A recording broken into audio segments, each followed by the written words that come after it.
Thank you for attending today's presentation, Background Checks, AI, and FCRA, What's Next for Employers.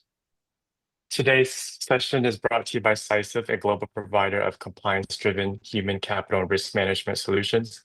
Our services include enterprise-level background checks, drug testing, fingerprinting, and more. We're excited to be joined today by Fisher Phillips, a national labor and employment law firm with over 500 attorneys across 37 states and in Mexico. They serve employers in industries from healthcare and transportation to manufacturing and entertainment. Please keep in mind that this presentation is intended for informational purposes only. Neither this presentation nor the material presented during the webinar should be construed as legal advice. Thanks again for joining us today. Without further ado, I'm excited to introduce our speakers, Brett Holubeck and Sarah In from Fisher Phillips. Brett and Sarah, please take it away. Yes, thanks so much, Intik. And we're really excited about the presentation today. We got a lot of interesting topics. Of course, background checks are always interesting. Anytime you're hiring somebody, it comes up. Most HR professionals have dealt with a situation where a background check was questionable, drug test was questionable, so really excited to talk about that topic. As also mentioned, we're going to be talking about a few other topics today as well. We're going to be talking a little bit about the EEOC and their priorities under the new administration. Same thing with the National Labor Relations Board. I know a lot of people hear the word labor and they think, my company's not unionized, I can go to sleep, I don't need to listen to this. This has no bearing on me as an HR representative or other professionals dealing with compliance issues. And that, of course, is a complete myth. A lot of the regulations and a lot of the rulings from the National Labor Relations Board will impact all employers, especially as they relate to employee handbooks. Most employers have an employee handbook. And then finally, we'll talk a little bit about AI in the workplace. That topic is a very gray area. So we'll be talking about that somewhat generally. There's not been a lot of case law, and we will see as things progress how that is carried out. But of course, it is impacting everything. A lot of us are aware that our employees are using AI to create their documents, content, emails, to run files through. AI, of course, is very big, and we're going to be seeing that evolve over the next few years. So we're going to talk about that a little bit, but as mentioned in the disclaimer, this is not legal advice, and especially in the area of AI, it is very much unsettled. So with that, I want to talk about the first topic here with background checks. Many employers conduct background checks when they hire employees. I've had this experience repeatedly where an employer has a question about a background check and what to do. We'll be talking about that in a little bit. But first, I want to address this somewhat new, at least in the legal world. Anything that's happened over the last few years is considered to be new. But these Daniels laws, these are laws that prohibit the unauthorized disclosure of addresses, phone numbers, other pieces of identifying information for certain individuals. Typically, in most of these states, and I think the states that have enacted something like this include Delaware, Florida, Illinois, Louisiana, Maine, Missouri, Nevada, New Jersey, North Dakota, Oregon, Rhode Island, South Carolina, Texas, Virginia, and Wisconsin, and more are considering as well. But you cannot release certain information. And typically, those include those specific pieces of essentially personally identifiable information for active, former, or retired judges, officers of the court, and possibly even members of their family. So for certain records requests, you cannot release that information. However, some state laws are even broader, and you're not permitted to release information about law enforcement officials, correction officers, employees of the Office of the Attorney General, government employees, peace officers, juvenile probation officers, and CPS workers. A lot of these relate to state entities and state affiliated groups. But again, you need to be very careful anytime that you have personally identifiable information with employees of what you are releasing and what you're not releasing. And with that, we're going to turn over to Sarah, and she's going to talk a little bit about the Fair Credit Reporting Act and some of the requirements within.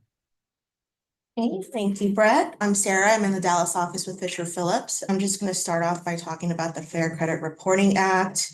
It's a federal law that regulates how information collected by consumer reporting agencies is used. Consumer reporting agencies include credit bureaus, background reporting companies, leasing offices if they're trying to figure out whether to rent to a tenant or not. So all of those entities are governed by this law and are held to certain standards by this law. And so this deals with how these entities can utilize what we call consumer reports. And so consumer reports can involve credit checks, rental background checks, or criminal reporting checks in the scope of employment. And so for employers, I know a lot of us have background check requirements contingent upon offers. So for that, for employers specifically, I've listed out what the general requirements are under the Fair Credit Reporting Act.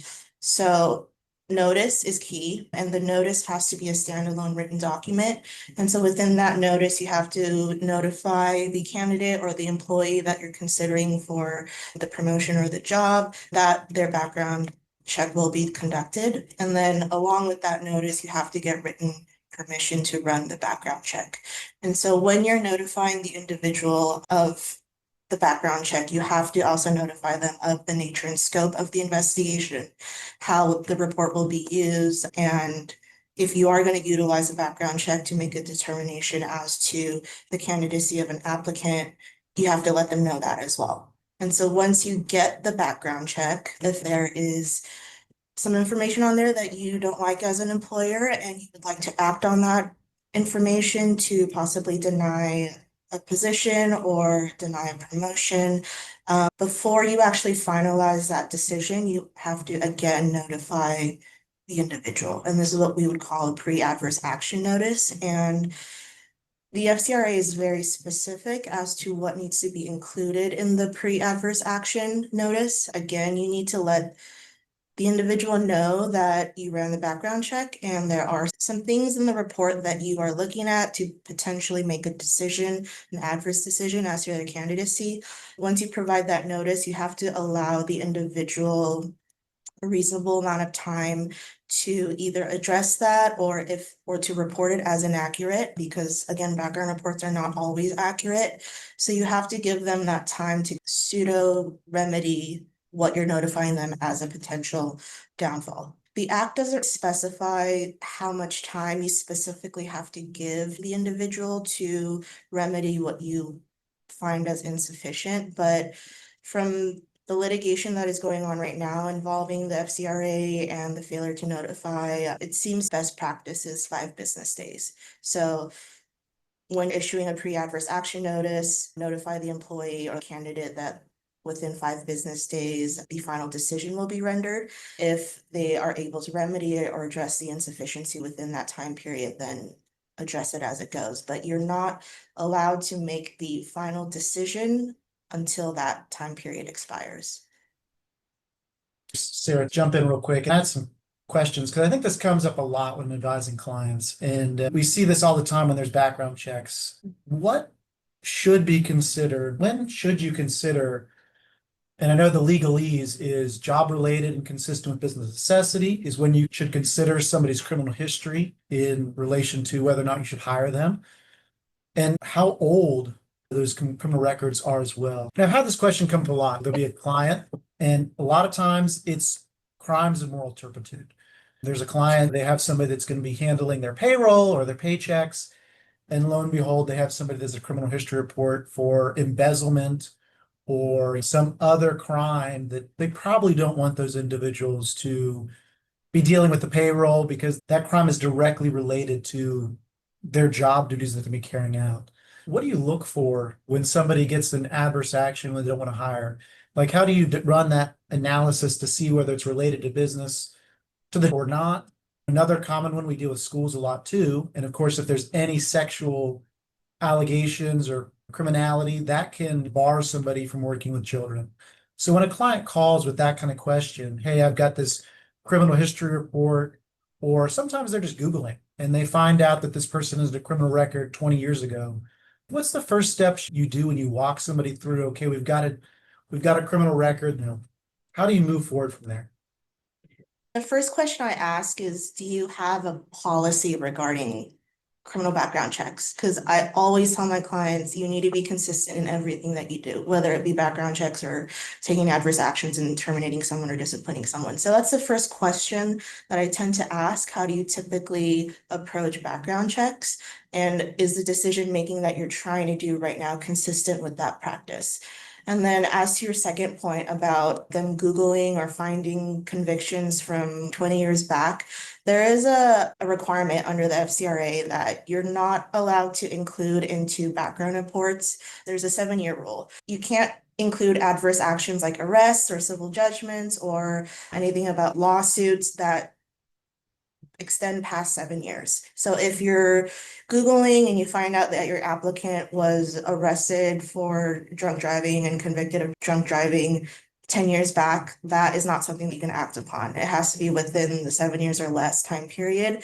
But there is also a caveat to that rule. If you're dealing with criminal convictions, murder, then the 7-year rule doesn't apply. And that would go back to, what is your policy? Do you have a hard and fast rule where you do not hire anyone with these kinds of federal convictions? And do you practice that consistently? So that would be the first approach I take with my client.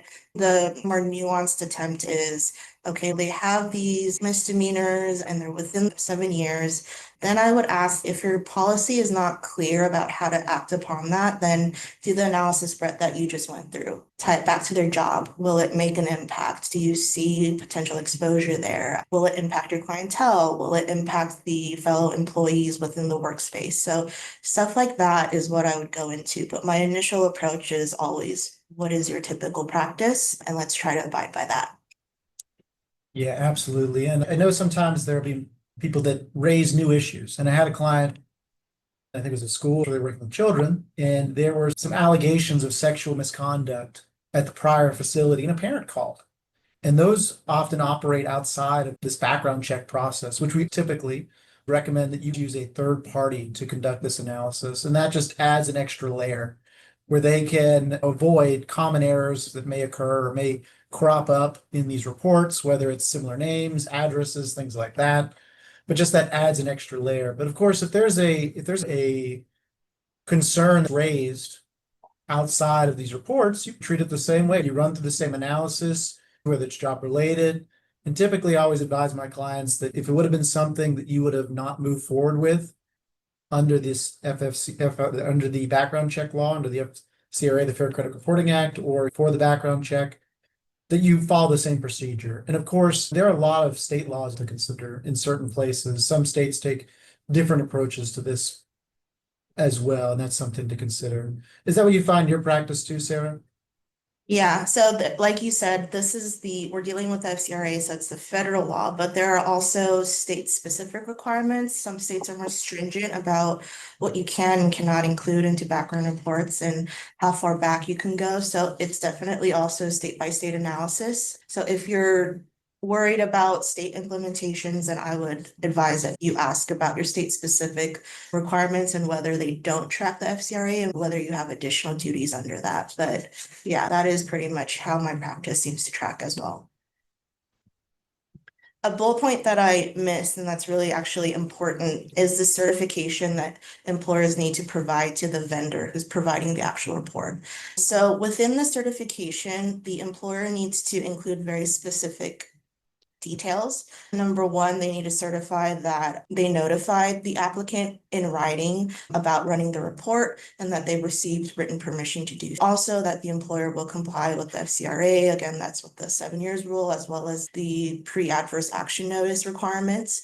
And also that the employer will only utilize the background report, the criminal background report, for lawful reasons. So not to discriminate, not to act against protected classes, all of that. So this certification, if you're a vendor, this is absolutely key for you to obtain from your client because it goes directly to your compliance requirements. And again, at the bottom, this is the 7 years rule, what can and cannot be included into the criminal background reports. So there has been quite a few kind of larger FCRA class actions going on right now. There have been some pretty hefty settlements and judgments in regards to those, but from what we could see so far, it all has to do with the failure to properly notice, the failure to properly get written permission to run these background checks, and specifically as to the pre-adverse action notices, not putting those out before actually acting upon the adverse decision. So again, your compliance requirements as to getting that certification, but also making sure that you are abiding by the very explicit notice requirements under this act is where we're seeing the downfalls in litigation. Yeah, and I know I already said this, but just to repeat it, I feel like a lot of these lawsuits stem from, again, not maybe using a third party or not follow, really black and white, not following the proper steps, especially when it's put back into the hands of the employer under that pre-adverse action notice, like Sarah mentioned, and wanting to jump the gun and act quickly when you really need to conduct that analysis that Sarah went through. So that's been my finding as well with these sorts of lawsuits and litigation. And once you've acted, it's not like you can take that back. You've already misstepped. And those employees, those applicants, I should say, maybe not employees, will and often do file claims. And they are very black and white and difficult sometimes to defend for that reason. We'll talk a little bit about the National Labor Relations Board. It is very interesting and unique and is probably my favorite area of labor and employment law, just because there's so many nuances. And every time the board changes, the case law is set to change. And it impacts all kinds of employers, it impacts everything they can do as far as setting terms and conditions of employment. The last couple administrations, the Biden administration and the first Trump administration, enacted a lot of changes. Right now, there is only one current member of the 5-member board, and all the other seats are currently vacant. They're working to get people in there, but they're not in there quite yet. It is an interesting area, though, because once the board is filled up, the law essentially is set by the cases that the board hears. They hear cases about a variety of issues. They hear cases about, like I mentioned, employee handbooks. They hear cases about confidentiality, keeping investigations confidential, union organizing, terminating union employees, video recording in the workplace. Basically, any of the rules that impact employees on a day-to-day basis, they're starting to take a bigger hand in. And once these board member chairs, these seats fill up, and once we have at least a quorum of 3 people, we will start to see new cases come forth. It's been about 10-ish months since Trump was inaugurated. This has not been very high on the priority list, but we are going to probably start to see some of these members and some of these proposed members that they've nominated fill these seats. And so I expect in about a year from now, some of these cases that we will talk about in a little bit will have had a chance to percolate up. And the way that the cases work is anybody can file a charge. Typically their employee file, but they start at the regional director level. There are various regions throughout the country, about 20 or so. After the region hears the case, they will make a decision. It will go to an administrative law judge who will make another decision. And then from there, it would go to the 5-member board. But right now, we don't have quorum. Everything's at a standstill at the agency because nothing can be appealed or nothing can be going before the board without the quorum of 3. And just to back up a second, like I mentioned, this makeup is very unique. We will eventually see 3 Republicans and likely 2 Democrats on the board. And under the Biden board, we had 3 Democrats and 2 Republicans as well. So it is a very interesting, politicized agency that deals more with cases than regulations and statutory law. Right now, the acting general counsel, William Cohen, has made it clear that they're not going to pursue a lot of the changes that the Biden administration, the Biden board, enacted. Here's a quote from him as well. They're definitely going to be rescinding various policies. The general counsel has already acted to basically nix all the prosecutorial guidance memos from the prior administration, from the acting general counsel, the prior acting general counsel. And a lot of those dealt with a pro-union, pro-employee agenda. Again, I don't think anybody's surprised that the Republican board tends to be a little more business friendly. The Democratic board tends to be a little more pro-union, pro-employee. But essentially, we will see a lot of laws change. And while these memoranda, they don't have the weight of law regulation, basically what they do is they set forth the agenda that the acting general counsel is going to pursue, what cases they're going to look at, what cases they're going to take, and how those cases are going to change the law. And I want to talk about some of the memos that have been rescinded because it's pretty interesting. There's some very interesting ones that have been done away with. A lot of them relate to non-competes and separation agreements. There was this McLaren-McCobe decision. And again, a lot of employers aren't aware of how much the NLRB actually impacts them. But in this decision, the NLRB invalidated certain confidentiality and non-disparagement terms in a severance agreement.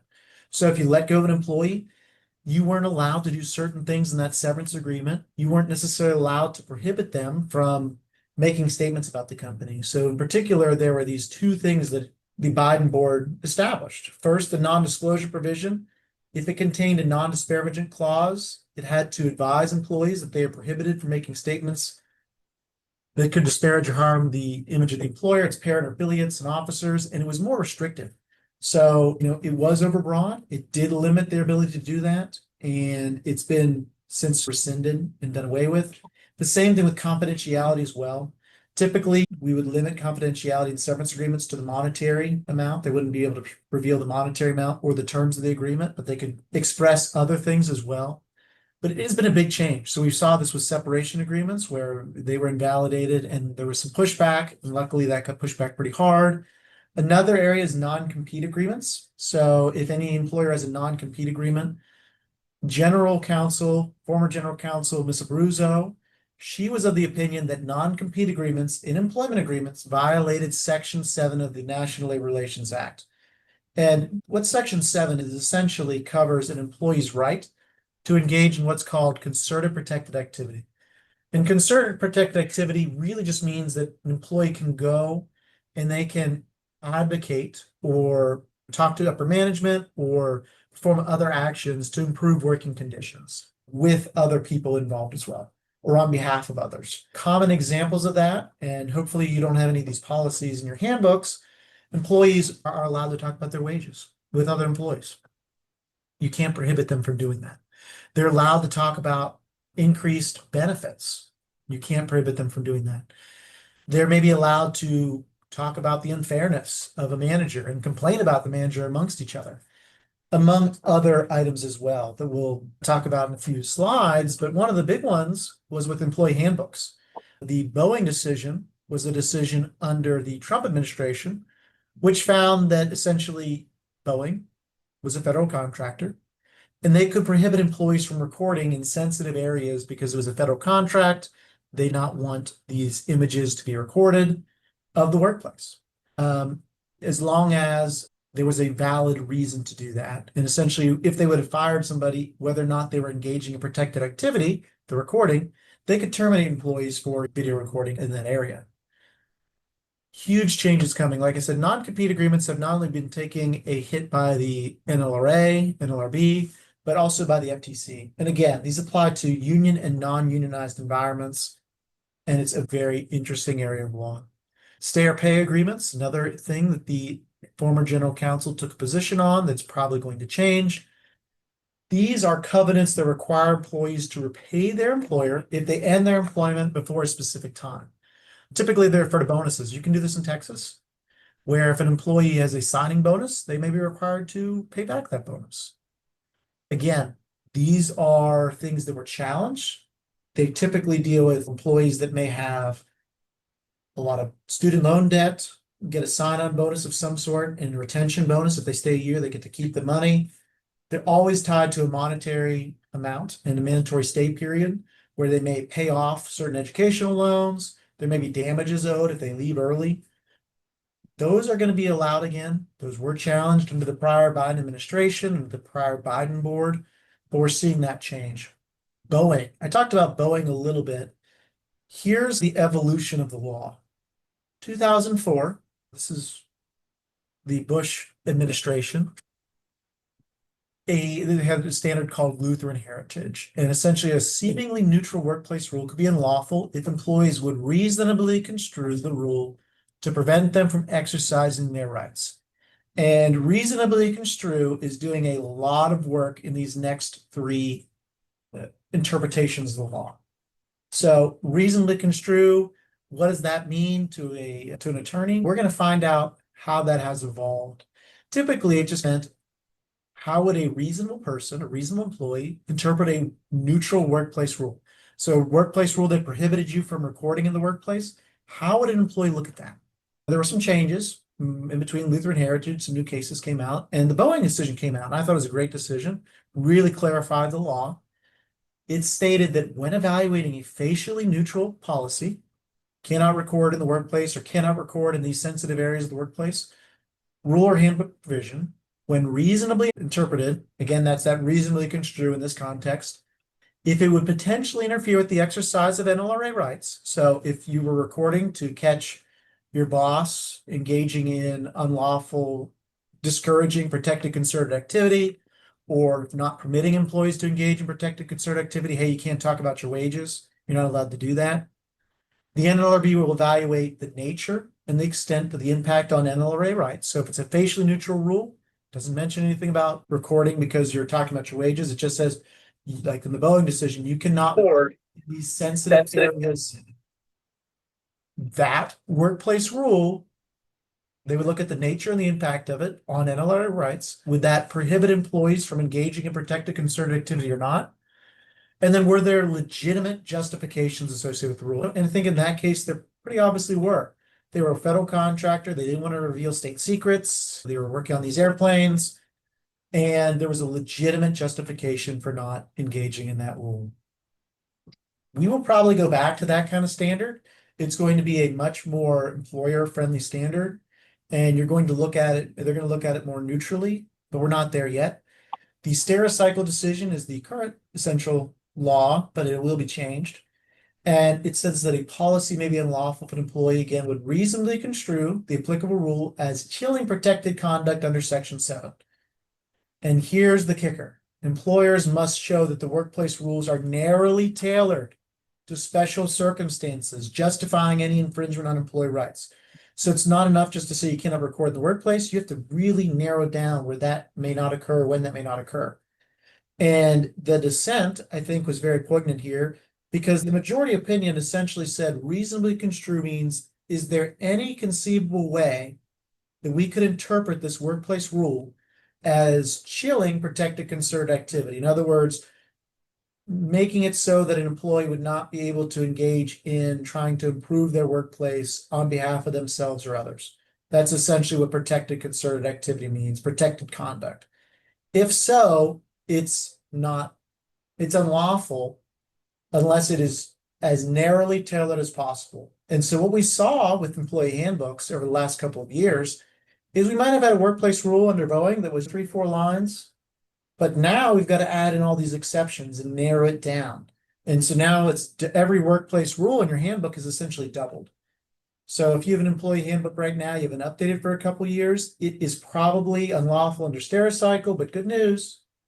In a year or so, we will probably go back to a more favorable standard. We're just going to have to wait and see exactly what that's going to look like. Given that it was under the first Trump administration, there's a pretty good chance it's going to be very similar.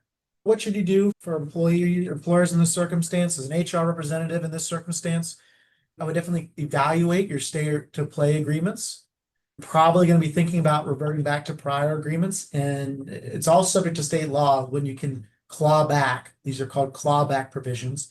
When you can claw back those bonuses, it may be time to change. The question is, somebody is going to have to run the case, and it is possible still to get a claim against your company, a charge against your company, but we fully expect that it is going to start to shift. Now, will it shift all the way back or not? We don't know. That's why we would recommend that you do this under the advice of counsel, but it could be time to consider revising those bonus policies, those policies that maybe you changed. Regional offices are no longer going to look at non-compete agreements or restrictive covenants. So if you have one of those and you're a salesperson or other agreements, you don't need to worry about it. When the board gets a quorum, we fully expect them to start to appoint members to the board, and we will start to see a lot of laws change. You're going to be seeing a lot of news articles and alerts coming out about the NLRB. And obviously we put those all out on our website, and you're welcome to sign up for our alerts. But once those come through, we're going to see a number of changes pretty quickly. So I fully expect in a year, you are going to see a lot of news alerts and you're going to get a lot of questions about your employee handbook, your employee policies, recording policies, all those various policies that are affected by the National Labor Relations Board. And with that, I'm going to turn it back to Sarah to go to another government agency, the EEOC. Thank you.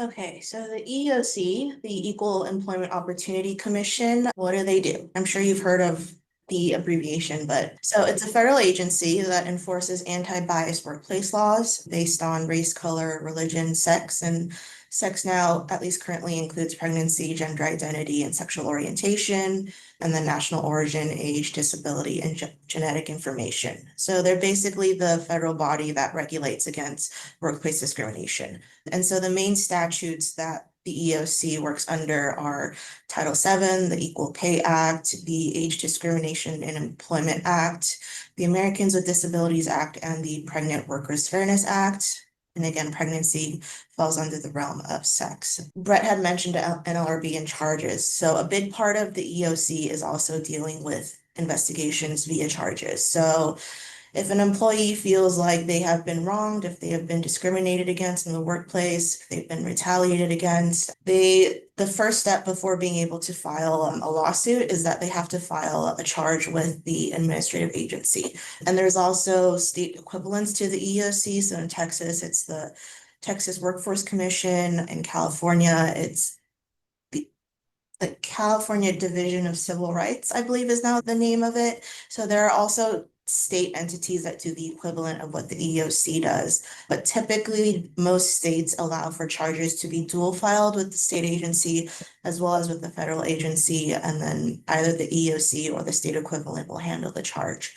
So once a charge gets filed, the EEOC or the state equivalent agency will notify the employer of the charge, and then they'll start the investigation process. So that typically involves the employer filing a position statement outlining why they did not act wrongfully, why they were not in violation of these statutes, and just breaking down their position. And then an investigator will be assigned to the charge, and the agency will determine whether or not to pursue the charge in the form of litigation on behalf of the employee, or whether they'll dismiss it or find a non-dispository conclusion and allow the employee to pursue private litigation. And so there are specific timelines related to when an employee has to file a charge by. That also varies by state. So again, check in with your state agencies, make sure that you're abiding by those timelines. And I always tell my clients, as soon as you get notified of a charge, if we advise our clients who don't have more sophisticated in-house teams to fork it out to outside counsel and let us handle the charge, because a lot of times the charges tend to turn into litigation. And so whatever you disclose during the charge process might come back and bite you in litigation. So because all of that goes into discovery when litigation ensues, we always advise our clients that we are well equipped to handle it on your behalf, but just as soon as you get that charge, please make sure that you get that process starting, because there's a clock ticking for your response. And so the commission, they not only handle charges and litigation, but they also issue binding regulations and some non-binding guidance. So typically, a lot of what is happening in terms of the actual practice of employment law under these federal statutes, a lot of that is dictated by the EEOC at any given time. And so what the EEOC prioritizes in terms of specific subject matters, specific areas of litigation, it will be the hot button issues that we'll see in litigation during that era of that EEOC. And so right now, there's been quite a bit of drama in the EEOC with the inauguration of President Trump. So typically the EEOC is a 5-member commission, and each member is appointed by the president, and they serve 5-year terms, but those terms are staggered.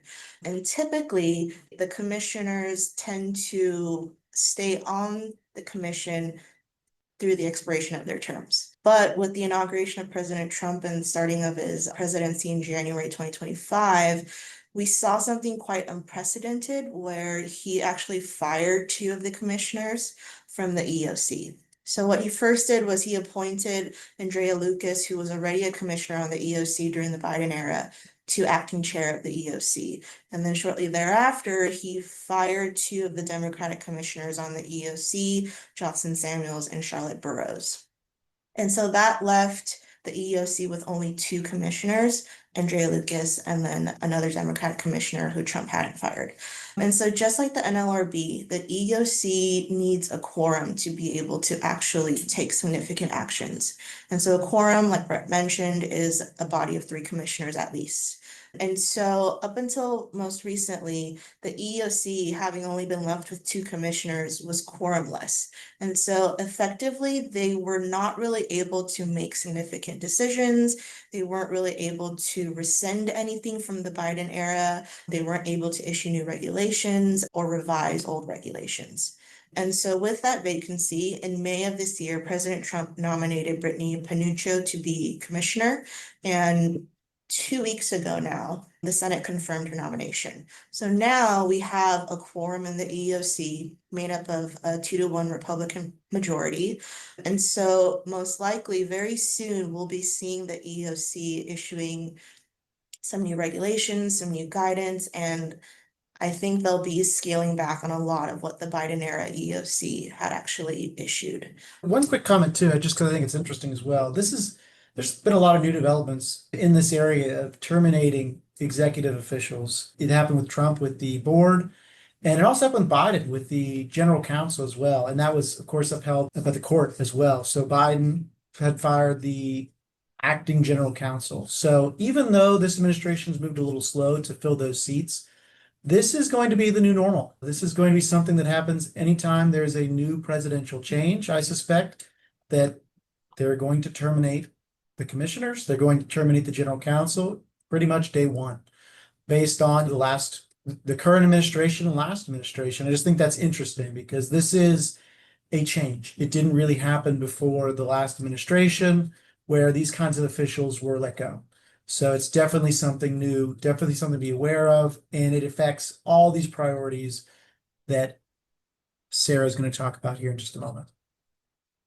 Okay, so we have a quorum, and now what? So like I mentioned, the EEOC is now able to act in full force now that we have a quorum. And even when they were quorumless, Chair Lucas, along with President Trump's litany of executive orders, they were very vocal about what direction they wanted to take the EEOC. And a lot of that had to do with gender ideology and things of that nature. And so now that we have a quorum and it's a 2-to-1 majority for the Republicans, we believe that these are the areas where we'll see the most action. And at the very top, I'm sure you guys are all aware, there's been quite a bit of buzz since President Trump's inauguration, as well as with Chair Lucas, about DEI initiatives. And Chair Lucas has not held back, even when she was quorumless, about her position on DEI.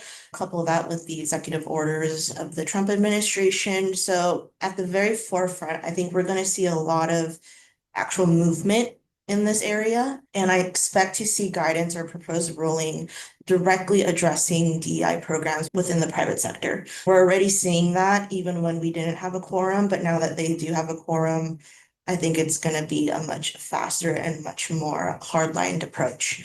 And then the second one is the rescission of the Pregnancy Workers Fairness Act, or the rule within the act. So in 2024, the EEOC under the Biden administration had included a rule into the PWFA about giving time off or accommodations to applicants or workers who needed workplace modifications for an abortion procedure. And that was under the EEOC guidance with the Biden administration. And as I'm sure you guys are well aware, that is not the approach that the current administration or the current EEOC chair would like to take, specifically as to the abortion mandate within the PWFA rule.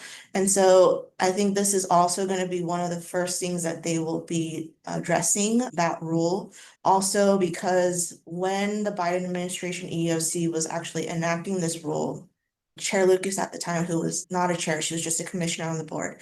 She actually dissented as to the passing of this rule specifically. So now that she is chair and she has a 2-to-1 Republican majority and the backing of President Trump, I think this is very much something where we'll see some quick movement as well. Whether that be an amendment to the rule or a complete scrap of the rule, we don't know yet, but that is something to be cautious about.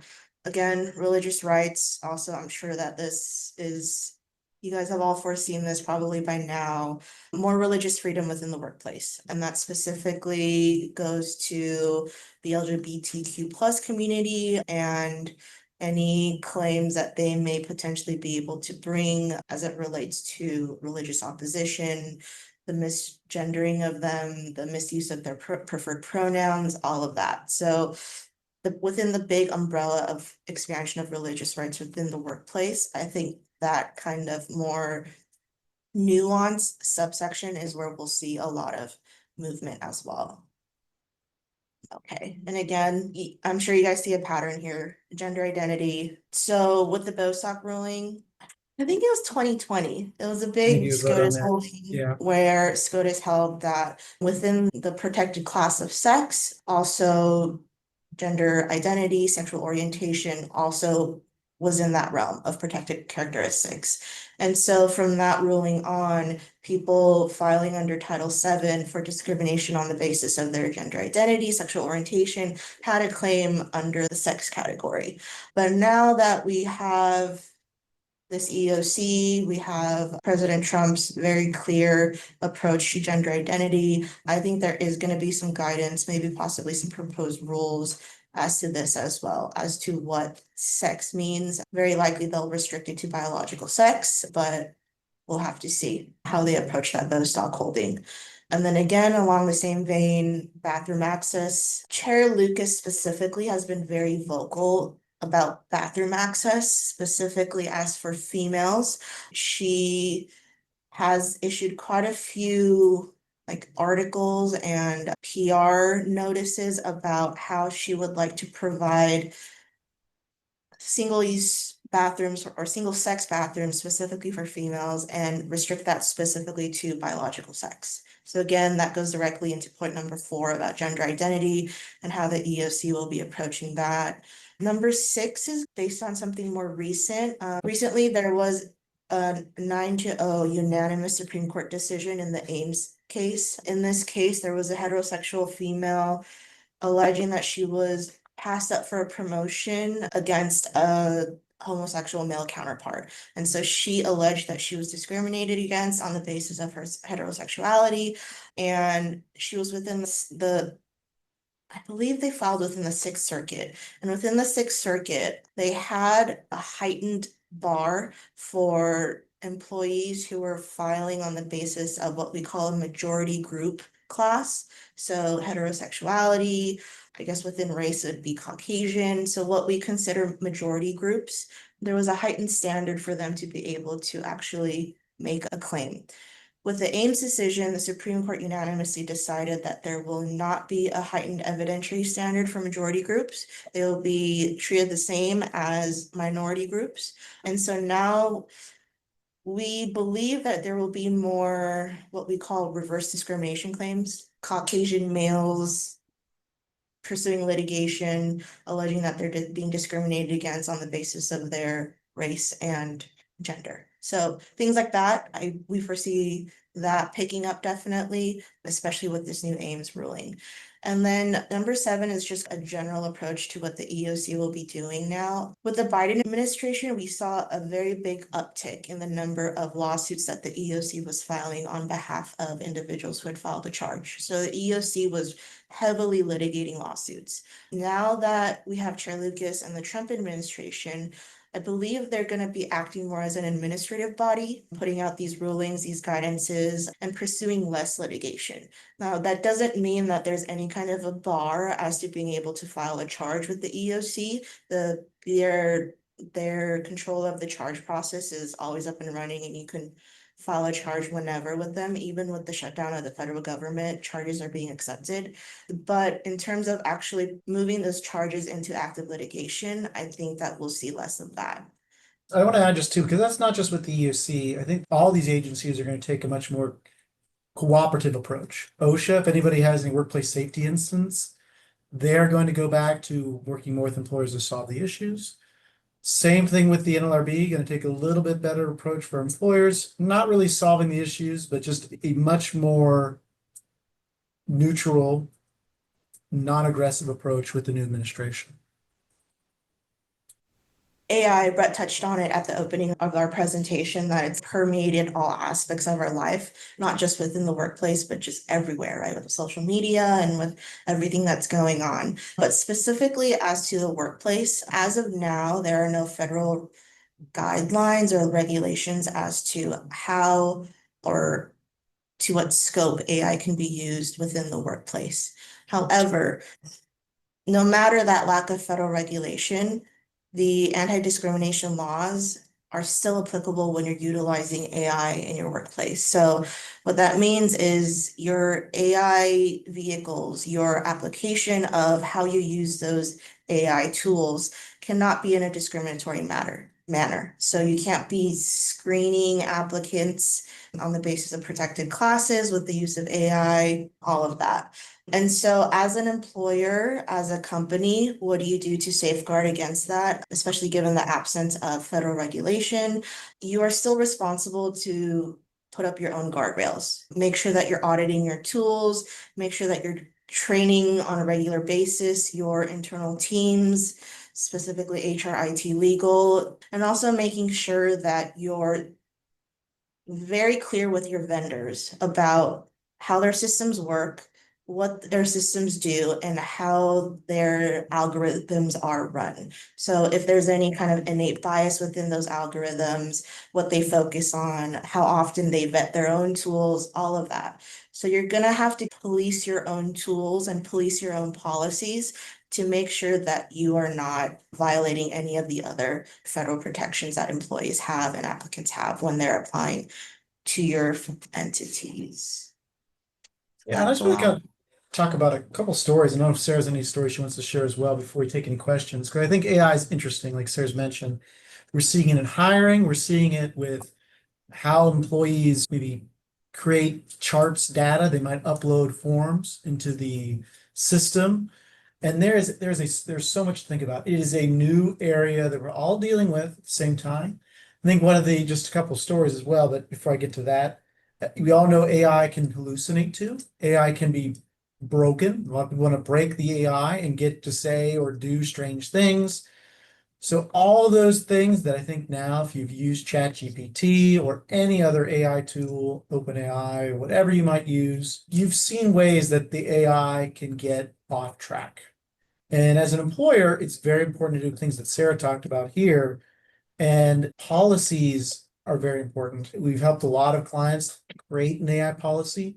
We as attorneys, we have AI tools that we're now using as well to analyze case law. Not so much, it can go through and review documents, but you have to have permission. We have to get permission from a client to do that. Or we might take out any identifying information. But just anything that your employees, and it's going to vary based on the workplace, may use AI for, you need to be thinking about. So just a couple examples. I've had people that want to run all their resumes that they receive through AI and say, hey, AI, evaluate these resumes. Let me know which ones are good, which ones are bad. And if you don't know what's going on in the background, like Sarah's mentioning, you can have trouble. It can create a disparate impact. This isn't with AI, this predates AI too, where there's some companies that were using certain tools.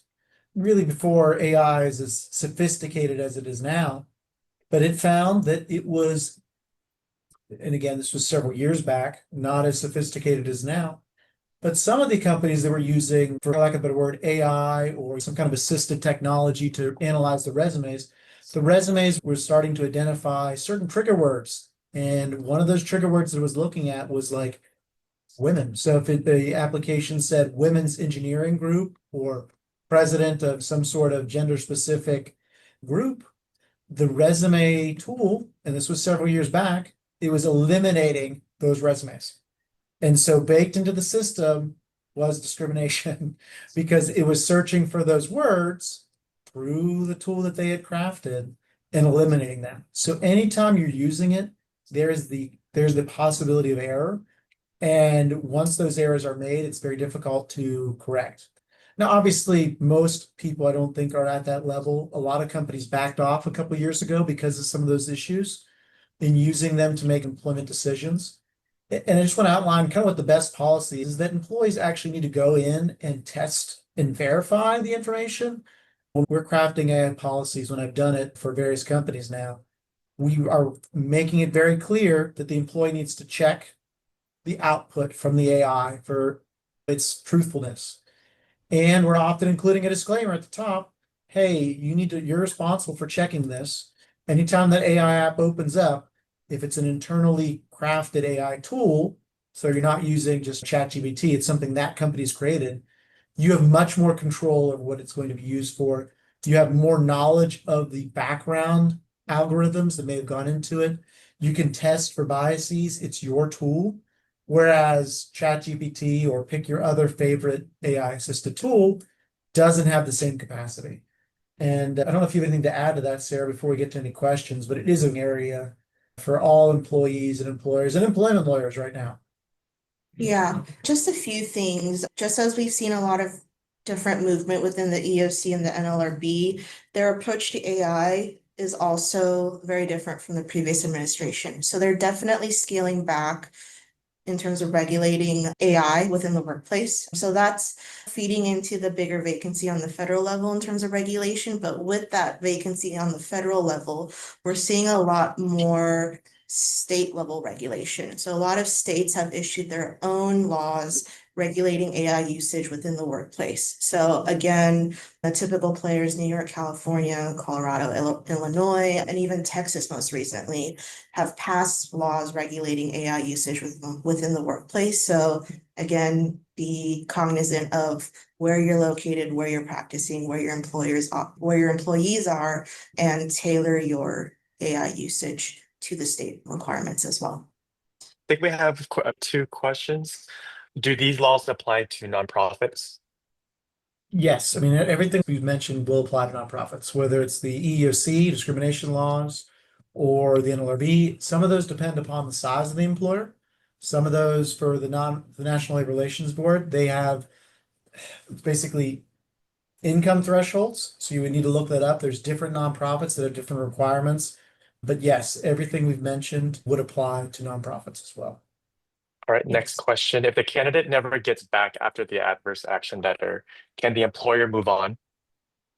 Yes, but as I always advise my clients, make sure that you are keeping a hold of all your records in line with your retention policies, because a lot of the lawsuits that are happening right now, employers claim that they did send out those notices, but they can't provide the documents. So again, keep records, make sure that you're keeping on track of your retention policies. But yes, you can move on once that time period has expired. Let's go to another one. When it comes to adverse action, what's the one best practice every employer should be following? Consistency. Whatever practices you're taking and how to decide what adverse actions to take, whatever systematic disciplinary steps you have in your policies, make sure that you're applying them consistently, because that's where we see a lot of litigation happening. Yeah, and I'd make sure the reason for not moving forward is job related as well. You gotta be doing that analysis too, just to make sure there's a valid reason not to hire that person. The EEOC in the past and plaintiffs' attorneys now in the future have taken the position that certain practices may discriminate against certain groups based on not being willing to hire people with criminal convictions. And a lot of states have rules and regulations related to criminal convictions as well. So it's important to check out those state laws too. What are some of the most common mistakes employers still make when running background checks? I was just going to say what we touched upon in the presentation, the notice requirements, failing to adhere to those, and getting the written permission authorizations on the background check, all of that. So just make sure that you're sticking to those notification requirements.